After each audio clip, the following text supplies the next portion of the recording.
Chers amis, bonjour. Carole Glassman au micro, comme chaque vendredi, pour l'émission Juda et Cannes, l'émission de la communauté juive de Cannes et de ses environs. Aujourd'hui, je vais vous faire découvrir le portrait et le parcours de Marlene Boisiz, professeure à l'école au lycée Carnot de Cannes, et Gérard Bavard, président de la communauté juive de Cannes. Gérard Bavard, bonjour. Bonjour Carole.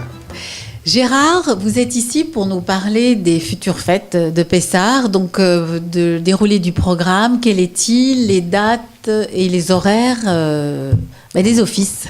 Oui. Et puis un petit peu le journal de la communauté. Tout à fait. Avant, je me permets de prendre la parole quelques secondes pour féliciter Michael Amselem, le président de la communauté de Monaco, et son conseil d'administration, pour la merveilleuse réalisation, puisque vous le savez déjà, chers amis, nous avons pu inaugurer ce mardi passé, la merveilleuse réalisation faite à Monaco, à savoir une nouvelle synagogue, un nouveau centre culturel, un nouveau mikvé, vraiment quelque chose de fantastique.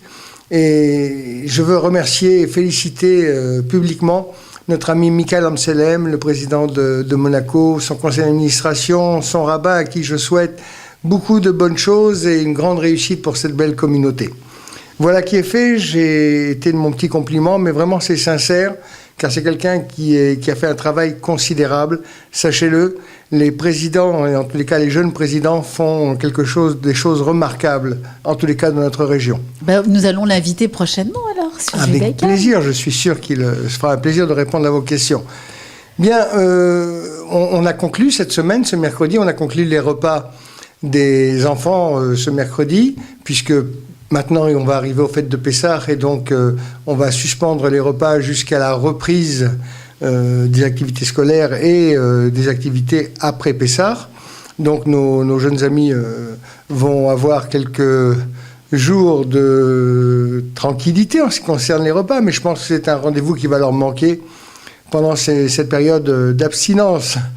Maintenant, nous allons effectivement aborder les festivités de Pessah. C'est une grande fête dans le calendrier juif. Alors je rappelle rapidement, puisque notre rabbin aura l'occasion la semaine prochaine d'évoquer ça plus en détail, mais que le jeûne des aînés aura lieu le lundi 10 avril donc 2017, à partir du matin. Il y aura l'élimination du Hametz, toujours le lundi, avec le dernier délai pour ramasser le Hametz, 11h17. Alors, je vous rappelle aussi que pour l'office des aînés, les aînés peuvent être exemptés s'ils participent au Tsioum, à un Tsioum, une étude talmudique qui aura lieu à l'issue de l'office lundi matin. La participation à cette étude leur permettra de dispenser du jeûne des premiers-nés. Ensuite, on va commencer la veille de Pessah, donc le premier Seder, le lundi 10 avril à 19h30. Le premier jour de Pessah, il y aura bien sûr les offices dans la journée. Le deuxième Seder, le mardi 11 avril, l'office du soir sera à 19h45. Suivi des offices du deuxième jour de Pessah, donc le mercredi 12, 8h45 le matin, 19h45 l'après-midi, et le soir, fin de la première fête, à 20h55. Ensuite, on a tous les offices de Chol HaMoed. Il y aura à chaque fois deux offices, puisqu'il y aura beaucoup de vacanciers, donc on va faire deux offices. Le matin, le premier office à 7h, le deuxième office à 8h30, et le soir, comme d'habitude, le jeudi, 19h le soir, 19h30 le vendredi soir. Le Shabbat, Chol HaMoed, donc 8h45 l'office du matin, 19h30 Mincha, suivi d'Arbit à 20h55 et fin de la fête à 21h. Dimanche, c'est le premier office comme d'habitude à 7h30, deuxième office à 9h, le dimanche 16 septembre. Alors c'est fastidieux toutes ces dates, mais c'est important pour que nos amis fidèles soient à l'heure à leur rendez-vous à la synagogue. Lundi 17 avril, 7e jour de Pessah, donc 8h45 et 19h30. Et le 8e jour de Pessah, mardi 18 avril, Shaharit 8h45, Iskor à 11h30, Mincha à 19h45, fin de la fête 21h04. Et je vous rappelle que les festivités de la Mimouna on ne pourra consommer de Hametz pas avant 21h30. Donc, parce qu'il faut pas avant 21h30, parce qu'il faut qu'on ait le temps de racheter votre Hametz, chers amis, puisque vous allez venir nombreux nous déposer des attestations de vente de votre Hametz.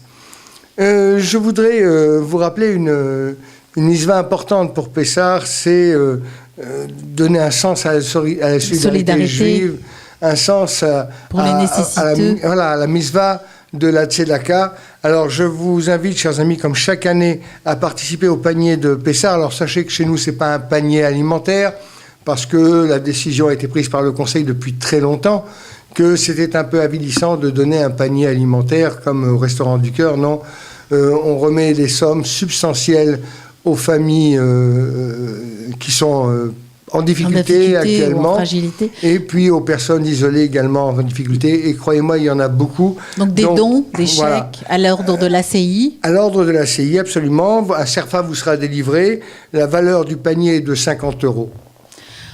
Alors, juste une dernière chose, c'est que l'Aviso aussi organise, avec David Gaz, il organise un déjeuner dans la semaine de Pessah au Carlton. Tout à fait, comme chaque année. Nos amis ont l'habitude, nos amis fidèles des Visaines. Vous savez que, comme chaque année, le nombre de places est très limité. Alors, dès à présent, réservez auprès du secrétariat ou auprès de Chantal, prenez votre réservation pour le repas de Pessah qui se déroulera au Carlton, chez notre ami Gage.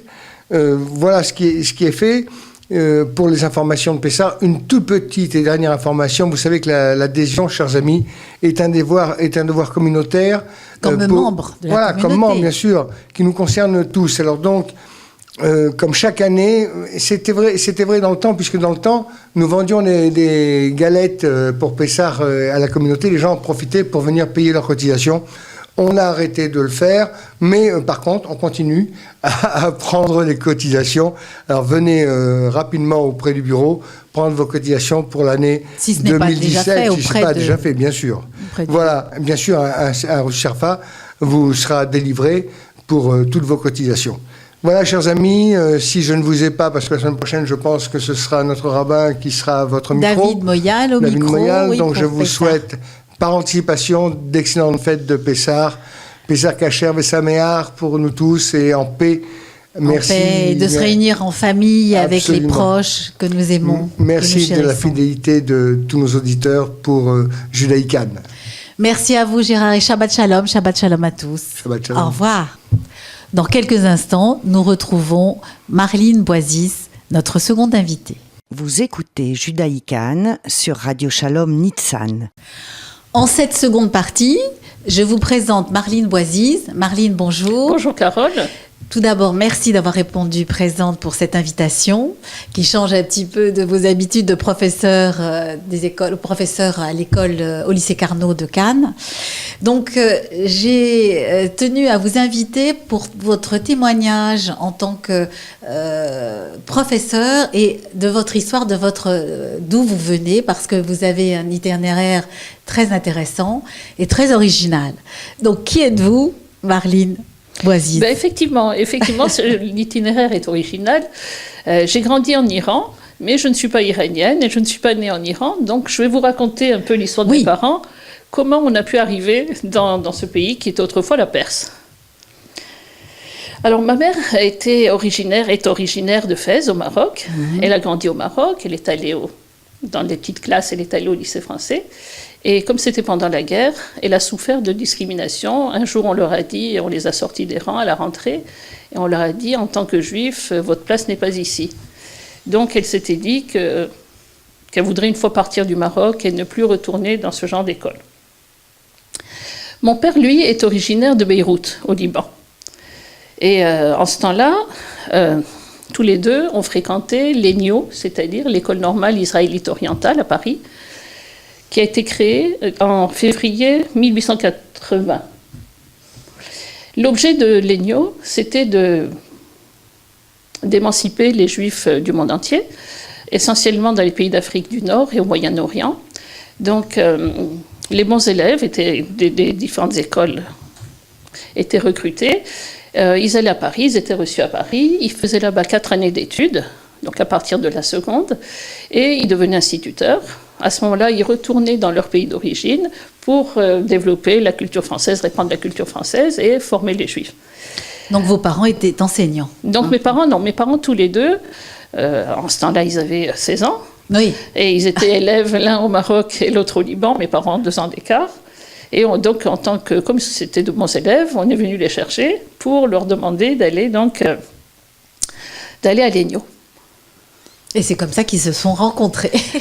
Pas encore. Pas encore. Pas encore, parce que d'une part, ils avaient 2 années d'écart, donc ils n'étaient pas dans la même promotion. Et très franchement, ils ne s'intéressaient absolument pas l'un à l'autre. D'accord. Donc votre père, petit à petit, est devenu... parce que vous m'avez dit que vos parents étaient enseignants, donc... Alors, je vais vous raconter comment ça s'est passé. Comment ça s'est passé? Donc, en ce temps-là, le directeur de l'école de Legno, donc on est en 1946, mon père a 16 ans, et le directeur était Emmanuel Lévinas, qui est le grand philosophe que chacun connaît. Oui. Donc, mon père est allé assez naturellement du Liban à Paris. Pour ma mère, ça a été un peu plus compliqué, parce que quand on est venu proposer à mon grand-père, on lui a dit, mon grand-père maternel, on lui a dit donc votre fille est une bonne élève, ce serait bien qu'elle vienne à Legno. Eh bien, mon grand-père a dit, je n'ai pas les moyens, je suis modeste et bon, c'est une belle histoire, mais ça ne peut pas. Eh bien, ma mère en ce temps-là travaillait un peu à la sortie de l'école, elle allait chez un philatéliste, elle lui gardait le magasin et de temps en temps, elle achetait un billet de loterie. Eh bien, elle a gagné le gros lot. Elle a gagné le gros lot. Et donc, toute fière, elle a pu se faire son trousseau et aller à Paris. Ouais, donc, c'était vraiment une expédition. Ils avaient donc, je disais, ils avaient 2 années d'écart et ils n'étaient pas dans la même promotion. Ils ne se parlaient pas, ils ne se fréquentaient pas spécialement. Et là, eh ben, encore une coïncidence assez particulière, c'est qu'ils rencontrent tous les deux, chacun de son côté, une jeune fille aussi qui est restée amie avec ma mère et qui se trouvait être la fille du directeur général des écoles de l'Alliance en Iran. Et donc, ce monsieur s'appelle Monsieur Cuenca, donc certains peuvent peut-être le connaître. Et donc là, je vais vous raconter un peu ce qu'est l'Alliance israélite universelle. Alors, l'AIU, l'Alliance israélite universelle, a été fondée en 1860 par Adolphe Crémieux. Et elle a été présidée de 1943 à 1976 par René Cassin, qui a été prix Nobel aussi de la paix. Alors l'Alliance, comme je vous ai dit, ça va un petit peu avec Legno. L'Alliance, son rôle était l'émancipation des Juifs. Et elle a ouvert toute une série d'écoles, aussi bien en Israël. Alors en Israël, on a des écoles, il y a eu des écoles à Jérusalem, à Tibériade, à Tel Aviv, à Haïfa, et des écoles aussi donc en Afrique du Nord et au Moyen-Orient, et entre autres en Iran.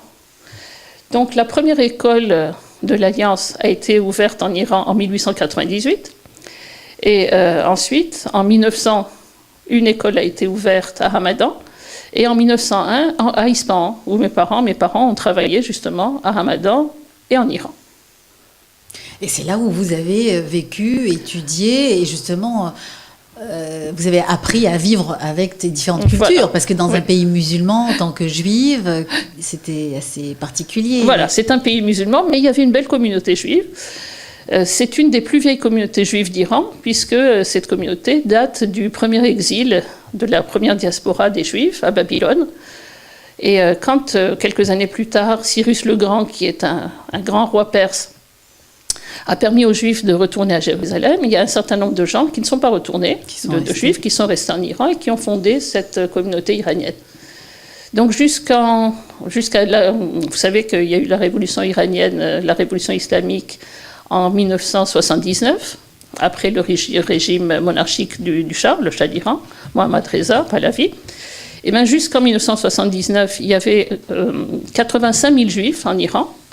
Et depuis, il en reste quelque chose comme 22 000. Donc nous continuons l'histoire de vos parents, parce qu'ils se rencontrent. Comment ça se passe en fait Alors, je vais vous raconter encore des anecdotes là-dedans. On est en 1948, Israël déclare son indépendance, et mes parents, mon père a 18 ans et ma mère a 16 ans, Et ils finissent leurs études à Legno.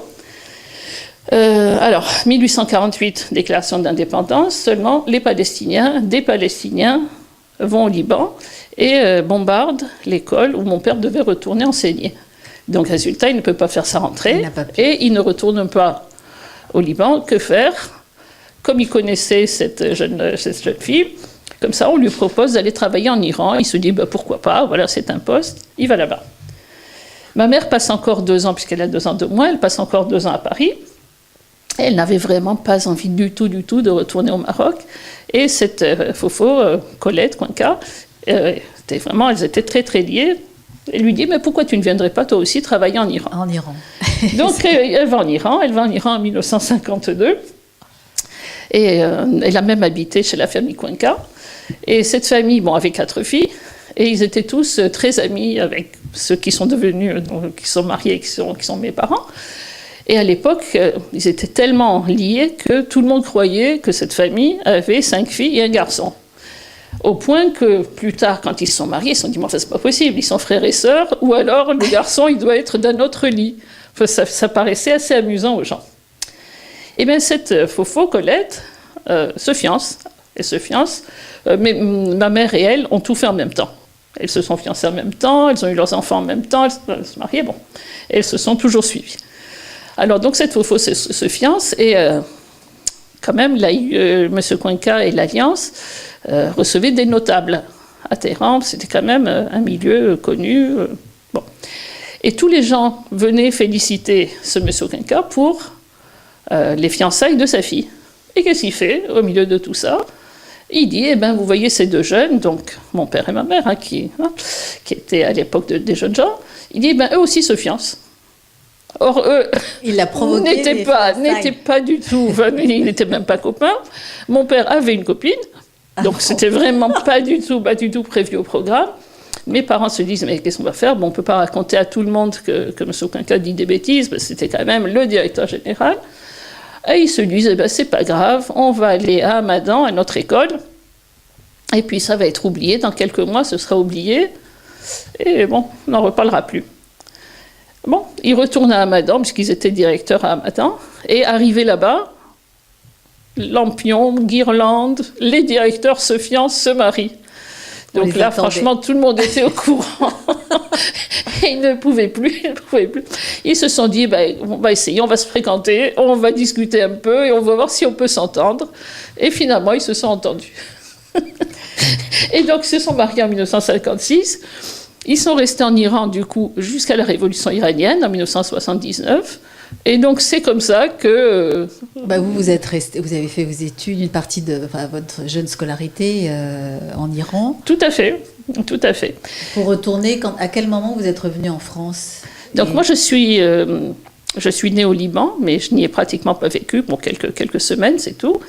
Et ensuite, donc, j'ai passé mon enfance en Iran jusqu'au moment du bac, jusqu'en 1975, où je suis venue continuer mes études en France. Avez-vous conservé des amitiés justement iraniennes? Tout à fait. Parce que... Oui. Alors j'ai conservé surtout des amis de lycée. Donc j'ai eu de confession autre que juive ou toute religion en fait. Tout à fait. Donc j'ai passé 10 années à Ispahan, qui est une ville splendide du point de vue architectural, un ciel... bleu, inégalable, pratiquement turquoise. Ispahan est à 1600 mètres d'altitude, c'est une très belle ville. L'Iran est désertique, donc il faut s'imaginer en ce temps-là, surtout du temps de mes parents, entre Ispahan et Téhéran, il y avait 400 km, c'est une route toute droite, il n'y a rien. Il y a quelques villages dans le désert, un désert rocheux, c'est pas un désert sableux. Et vous m'avez dit que c'était le pays des roses, qu'il y avait un parfum de rose pour vous, l'Iran. C'était tout à fait. Avec une musique. Tout à fait, oui. Ispahan, donc j'ai entendu la musique iranienne, j'ai appris le persan aussi, puisque je suis allée à l'école. Je faisais la moitié du programme scolaire en français. En français, donc le matin tout le programme en français et l'après-midi tout le programme en persan ou l'inverse. Et vous en souvenez? Oui. Bien sûr, oui. J'ai même passé mon certificat d'études, donc à l'école des sœurs. Les sœurs de Saint-Vincent-de-Paul, une école catholique, et j'ai passé le certificat d'études en persan et en français. Donc cette époque ou cette période vous a appris la tolérance et savoir vivre avec les autres et savoir accepter la différence des autres. C'est ça? Oui, oui, oui. Parce que, bon, d'une part, à Ispahan même, bon, j'étais à l'école des sœurs, bien sûr en tant que juive, hein, puisque tout le monde savait que mes parents étaient les directeurs de l'école juive. C'était un fait établi. Ensuite, à Téhéran, j'étais, à partir du secondaire, j'étais au lycée Razi de Téhéran et au lycée français. C'était la mission laïque française. Et là, il y avait des élèves de toutes les nationalités. Donc j'ai eu des amis, j'ai une amie belge, j'ai une amie libanaise, j'ai eu des amis russes, polonais, français, franco-iraniens, multiculturels. Et on s'entendait avec tous ces gens. Et bon, on a eu envie, on s'écrit de temps en temps les uns aux autres. 30 ans après le bac, donc en 2005, hein, on a fêté nos 30 ans de bac, on s'est tous réunis à Paris, on était une quarantaine, et là maintenant c'est les 40 ans du bac, même chose, alors de temps en temps... Alors attendez, vous allez trop vite parce que là, je voudrais qu'on arrive à votre venue en France et puis votre formation de professeur, hein, parce que vous étiez une bonne élève, les sciences naturelles vous plaisaient, la nature, enfin racontez-nous d'où vient justement cette attirance, parce que bon, de parents enseignants, vous êtes tourné naturellement vers l'enseignement. Alors effectivement, naturellement, comme j'ai grandi dans une famille d'enseignants, il y a des revues qui traînaient à la maison, des revues pédagogiques, et même à 10-12 ans, je jetais un œil là-dessus. Et j'avais projeté d'être soit professeur, soit éventuellement faire de la médecine. Du point de vue de la discipline, quelle discipline choisir, j'ai quand même toujours eu un fort attrait pour les sciences naturelles, et je faisais des petites choses amusantes. Oui, vous m'avez dit toute petite, vous aviez disséqué... C'était quoi je voulais me faire mon petit musée. Laboratoire. Alors, par exemple, j'ai eu la chance de faire ma bat mitzvah. À l'époque, on m'avait offert un microscope, ce qui était vraiment la merveille du monde. J'ai eu aussi des stylos. À l'époque, on recevait des stylos Parker dans une boîte avec un couvercle transparent. Eh bien, qu'est-ce que j'ai fait ? J'ai mangé un poisson en entier en faisant très attention à ne pas mélanger les arêtes. J'ai nettoyé ça avec toutes sortes de produits et je l'ai fièrement exposé donc, dans sa boîte de Parker. Et ensuite, j'ai fait la même chose avec un poulet. Oh là ! Un poulet, un demi-squelette de poulet que j'ai collé sur une feuille de carton. C'était déjà le début de votre C'était le début du musée.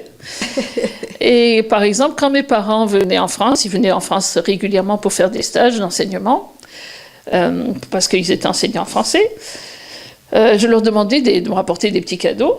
Alors, qu'est-ce que je leur demandais ? Je leur demandais des rouleaux de réglisse, parce qu'il n'y avait pas de réglisse en Iran.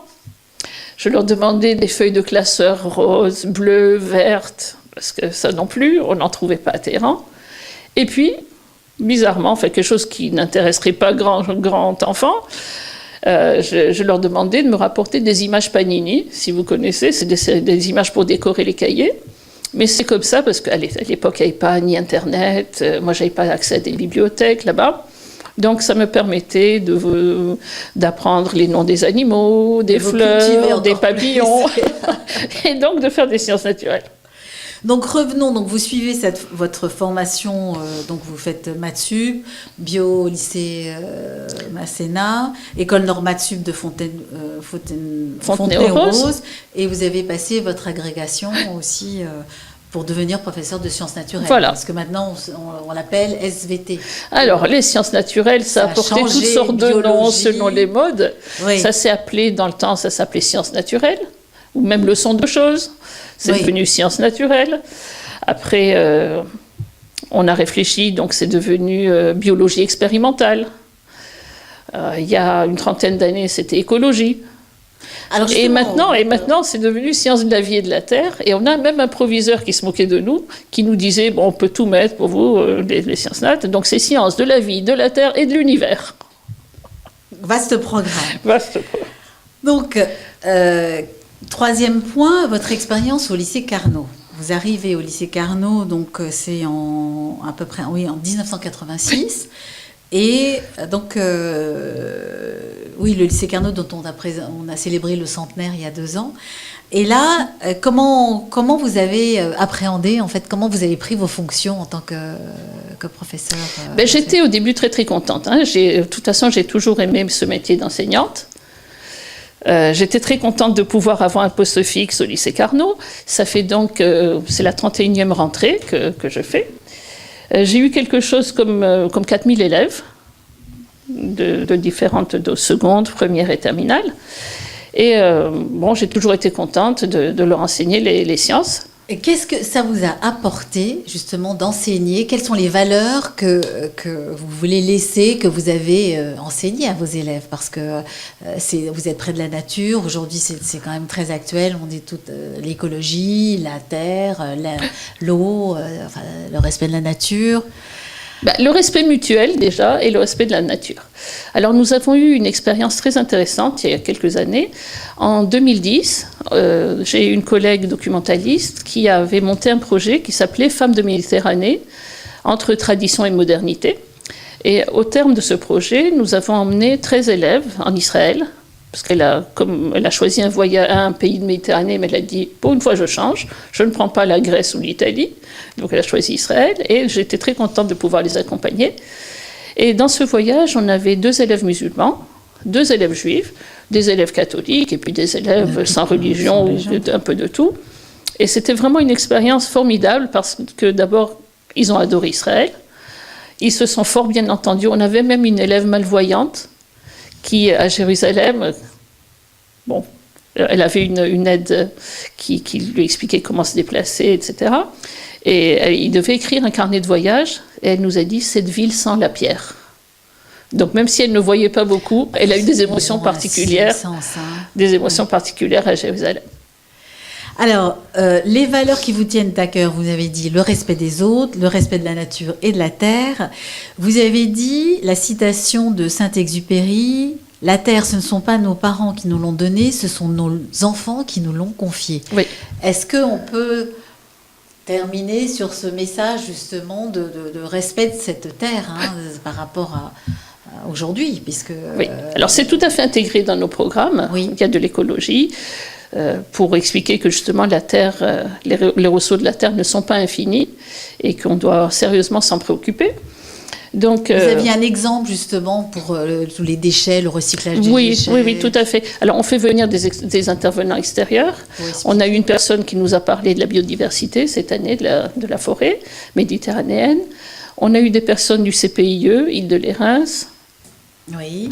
Et donc, des conteneurs, on a des conteneurs à papier, à piles, on fait attention un peu à tout.